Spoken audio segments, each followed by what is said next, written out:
Hello friends, welcome to graduation academy. आप लोगों का ग्रेजुएशन एकेडमी में बहुत बहुत स्वागत है। आज का ये video BA second semester English के स्टूडेंट्स के लिए है। इस वीडियो में हम चर्चा करने जा रहे हैं English previous year solved paper ENG 105 की, जिसका पेपर आईडी है 5070। There are 40 questions in this paper. कुल 40 प्रश्न हैं और अधिकतम 60 अंक इसके लिए निर्धारित किए गए हैं, अर्थात एक क्वेश्चन 1.5 अंक का है। आइए टाइम न गंवाते हुए हम लोग क्वेश्चन की ओर बढ़ते हैं। तो क्वेश्चन पेपर स्टार्ट करने से पहले मेरा आप लोगों से निवेदन है कि आप लोग वीडियो ऑनलाइन देखें। Please do not download it, कृपया इसे डाउनलोड मत करें। इससे हमारा वाच और पूरा नहीं हो पा रहा है, जिससे चैनल के मोनेटाइजेशन में दिक्कतें आ रही हैं। तो प्लीज़ आप लोगों से रिक्वेस्ट है कि आप लोग ऑनलाइन ही देखें। और अगर आपने अभी तक मेरे चैनल को सब्सक्राइब नहीं किया है तो फटाफट सब्सक्राइब ज़रूर कर लें। आइए टाइम न गंवाते हुए पहला क्वेश्चन देखते हैं। Philip Larkin is of an. 4 options दिए गए हैं। Victorian poet, modern poet, inter war poet या फिर मूवमेंट पोएट। तो इसका करेक्ट आंसर हो जाएगा D, movement poet. Next question है the underlined portion of the following lines from the love song of J Alfred Prufrock is a fine example of. नीचे 2 लाइनें दी गई हैं।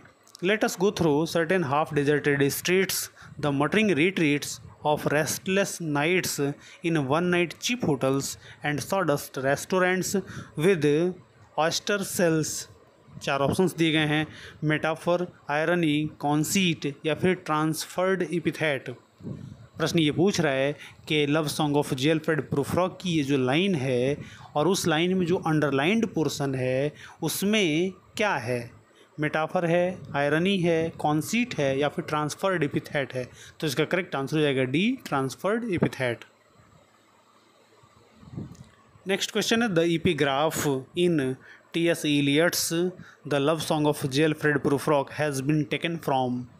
प्रश्न ये कह रहा है कि the love song of J Alfred Prufrock का जो एपिग्राफ है वो कहाँ से लिया गया है। 4 ऑप्शंस हैं। Homer's Odyssey, Virgil's Aeneid, Dante's Divine Comedy, Christopher Marlowe's the Jew of Malta. तो इसका करेक्ट आंसर हो जाएगा सी, दांतेज डिवाइन कॉमेडी।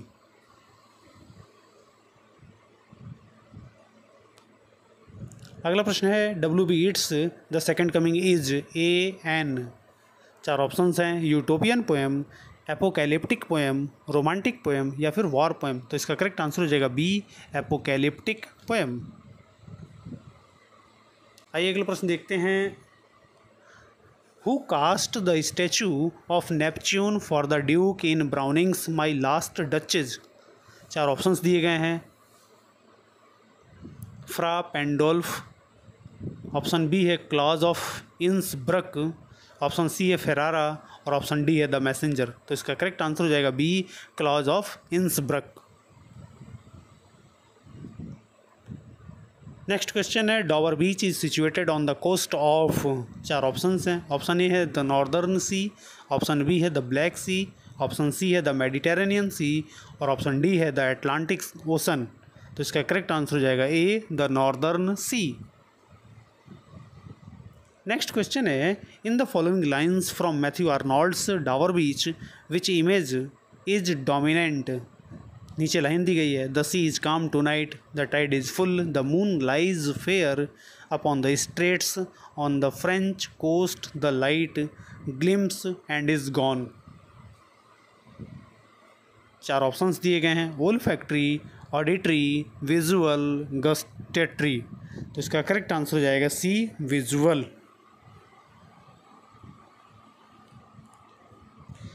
क्वेश्चन नंबर 8 है in the following lines from Tennyson's Ulysses what is the meaning of meat adoration. प्रश्न ये कह रहा है कि टेनिसन के यूलिसीज में जो वर्ड है मीट एडोरेशन उसका क्या मतलब है। नीचे वो लाइन दी गई है, नीचे वो लाइनें हैं। Most blameless is he centred in the sphere of common duties, decent not to fail in offices of tenderness and pay meet adoration to my household gods when I am gone। चार options दिए गए हैं। Option A है offer appropriate sacrifice, option B है meeting in this royal palace, option C है meeting to discuss war strategies और option D है none. तो इसका करेक्ट आंसर हो जाएगा A offer appropriate sacrifice. Next question, in the following lines from Tennyson's Ulysses what is hides?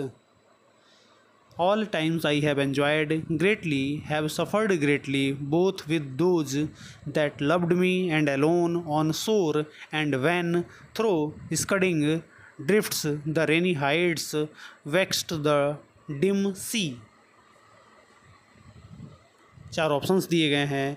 Option A है hello, option B है a group of stars near the Pleiades in the head of the constellation Taurus, option C है heaven और option D है an island. तो इसका correct answer हो जाएगा B a group of stars near the Pleiades in the head of the constellation Taurus. आइए next question देखते हैं।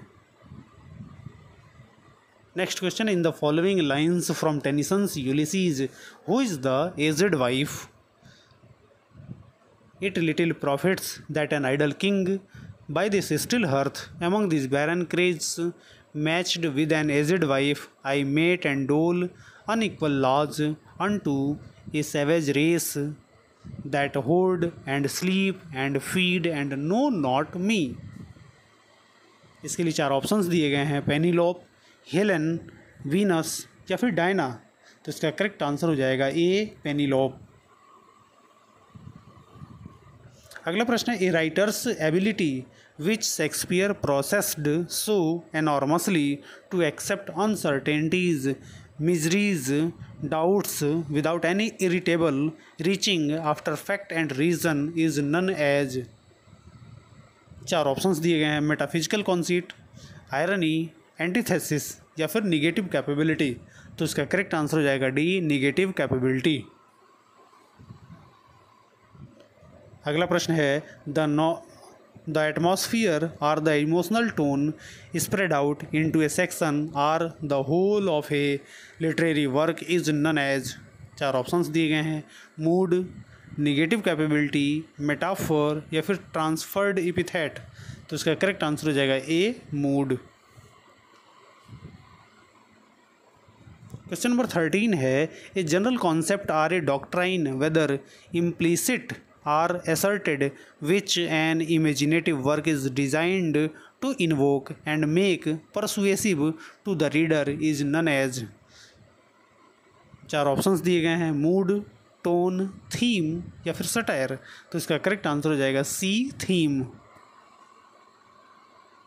क्वेश्चन नंबर 14 है, an iamb has.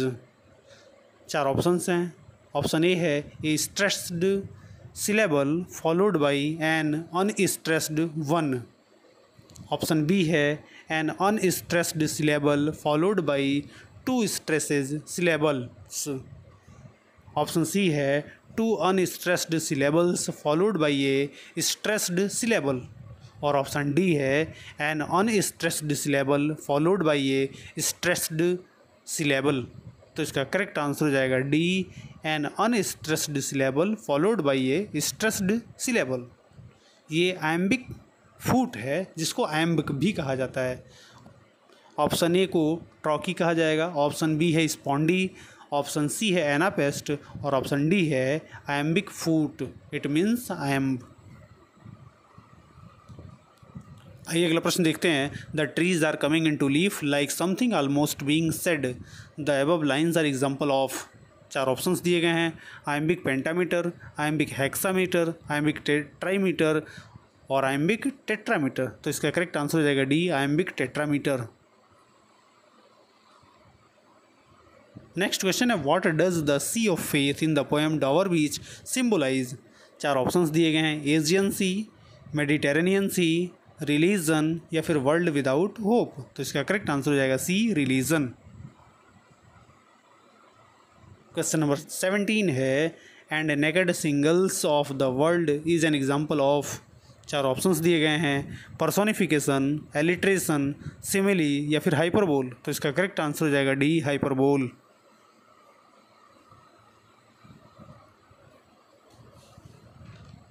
Question number 18 है who was the classical poet remembered bye Matthew Arnold in the poem डॉवर beach. 4 options दिए गए हैं, Fra पेंडोल्फ, Virgil, Horace या फिर सोफोक्लीज। तो इसका करेक्ट आंसर हो जाएगा डी, सोफोक्लीज। अगला प्रश्न है which one is not the theme of Eliot's poem love song of J Alfred Prufrock. 4 options दिए गए हैं, रीबर्थ, इन एक्शन, मॉडर्निटी या फिर एंग्जाइटी। तो इसका करेक्ट आंसर हो जाएगा ए, रीबर्थ। क्वेश्चन नंबर 20 है a literary device or figure of speech in which human qualities are given to a non human subject is termed as. 4 options दिए गए हैं, ऑप्शन ए है मेटाफर, ऑप्शन बी है hyperbole, option C है personification और option D है simile. तो इसका करेक्ट आंसर हो जाएगा सी, पर्सोनिफिकेशन। नेक्स्ट क्वेश्चन है ए फूट of 2 syllables consisting stressed and unstressed pattern is known as। 4 option दिए गए हैं, आयम्बिक, ट्रॉकी, एनापेस्टिक या फिर स्पॉन्डी। तो इसका करेक्ट आंसर हो जाएगा B, trochee. What Shakespearean character does Prufrock compare himself to. 4 options दिए गए हैं, हैमलेट, मैकबेथ, साइलॉक या फिर मिस्टर WH। तो इसका करेक्ट आंसर हो जाएगा ए, हैमलेट।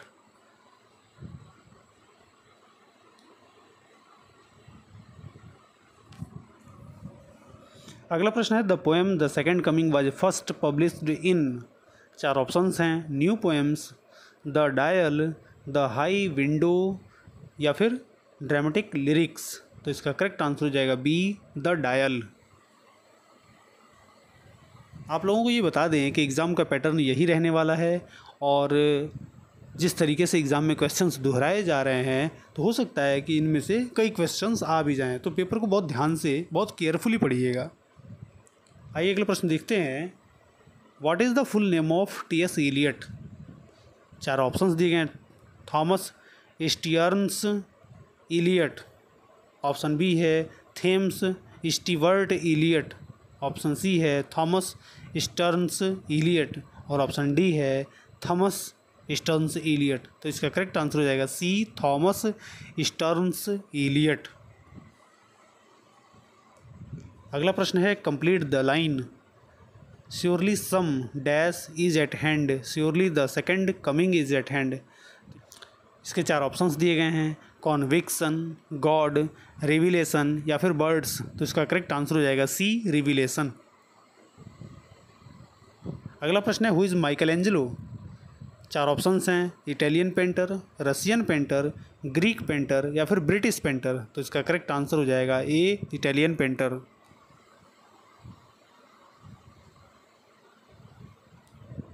क्वेश्चन नंबर 27 है व्हाट इज़ ए पेंटामीटर।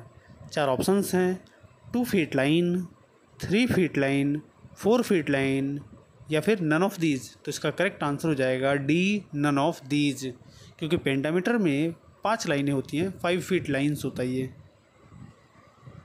अगला क्वेश्चन है who devised the term practical criticism. 4 options दिए गए हैं, Matthew Arnold, browning, I.A. Richards या फिर फिलिप लर्किन। तो इसका करेक्ट आंसर हो जाएगा सी, I.A. Richards.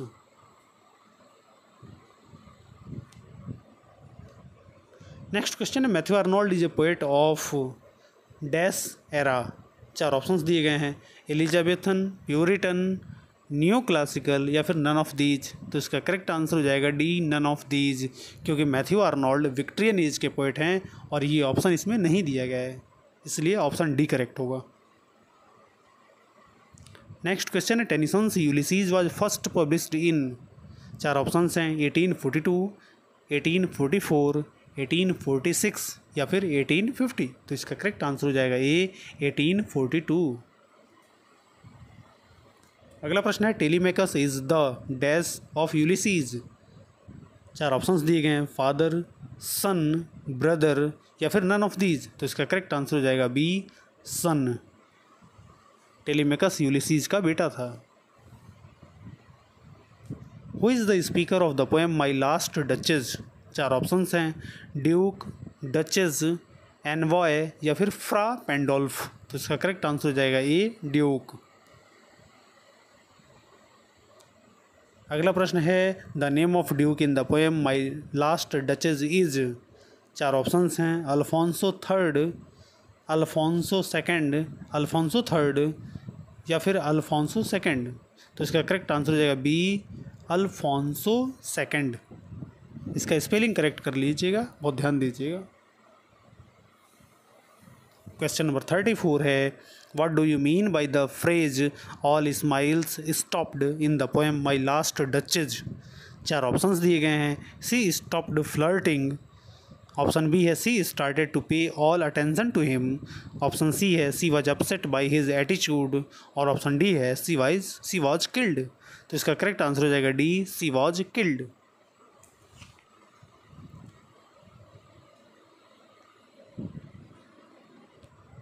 In the poem Second Coming, what kind of shapes does the word gyre refer to?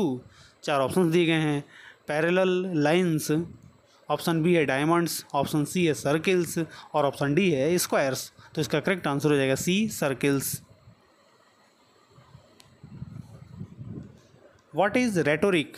4 options दिए गए हैं, ऑप्शन ए है using emotional tone, option B है strategic use of language to create intended effect on the audience, option C है changing the message of argument और option D है a डिसिप्लाइन turn. तो इसका करेक्ट आंसर हो जाएगा B strategic use of language to create intended effect on the audience.